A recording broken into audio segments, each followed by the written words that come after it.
And the other question on top of that was, are you at all worried about how Wiseman's return could end up impacting like the juju they built? Because their progression, what they're doing now, really started last season when they began playing without James Wiseman.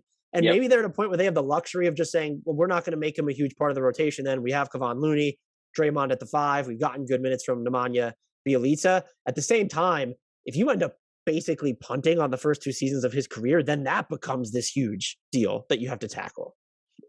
They're punting. Like, so this is the big, every time. So especially out here in California, like, and I'm sure it's national too, but like, oh my God, the Warriors are getting Clay and Wiseman back. Can you imagine? It's like, no.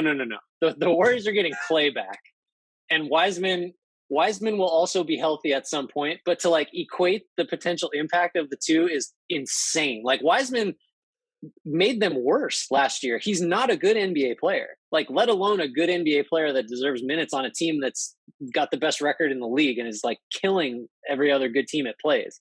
Like, Wiseman is so they've learned they're in a position now where they're not gonna. So there's a lot to say.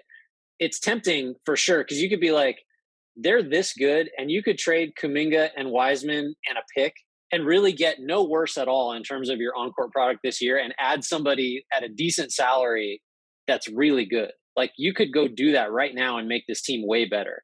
I don't think they're going to do that, because it seems to me like Joe Lacob is like, this is my flex. Like, we're having it both ways. Like, we are going to be really good now, and we have 3 or 4 guys that are 23 and younger that we think are going to all be the Kawhi Leonard to Steph Curry's Tim Duncan. And like, we're just going to be great forever. Like, that's the vision. That's the light years vision. How reasonable that is we can talk about that. But I just think Wiseman is not someone that they're going to play out of a sense of obligation, because they've learned that was a mistake last year. And Kuminga is kind of setting a tone. Like, he's earning minutes Right. through practice, and he's been very limited in what they're letting him do. And I think that will be the Wiseman approach. Like, because like, it should not be hard to get Kevon Looney's minutes. Like, he's the ultimate stopgap. He knows how to play with Steph, and he doesn't need the ball. And like, those are his two, and he's a good perimeter defender for a center. Like, those are what he does. So Wiseman should be able to take those minutes, but they will not be given. Like, there's just no scenario where he comes back and is in the rotation like in a meaningful way until he just catches every lob, gets every rebound. They're going to totally baby step him this year, I think.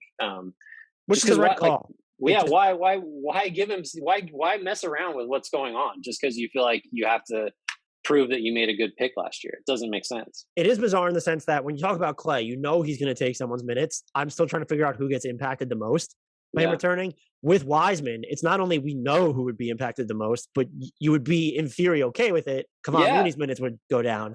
He's just not, based off what happened last year and how they're playing this year. I don't know what his fit is. Fun Warrior stat, though, by the way, their defensive rating against top 10 offenses this year is better than their defensive rating against bottom 10 offenses. So just the type of season that they're having. Yeah, that's a Dynasty Warriors move right there, where they're doing the third quarter thing too, where they'll play down to the level of competition and they have like 6 minutes in the third quarter where they just nuke whoever's there. You know, that's another. I have to say, there's a lot of like weird little quirks that I forgot about from the half-decade Dynasty thing that are kind of back this year, which has really been like a lot of the fun part of the season. It's so much fun. I don't like there has been this like creeping narrative of look what they were able to do, like just to stay relevant this long and without really sacrifice. It's like, no, they had a 2-year.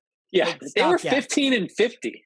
Yeah, they were 15 and 50. It wasn't a traditional rebuild, which is, but like this is not a team that was actually. They endured 2 years worth of irrelevance in the standings, let's say, because they were still relevant culturally, aesthetically.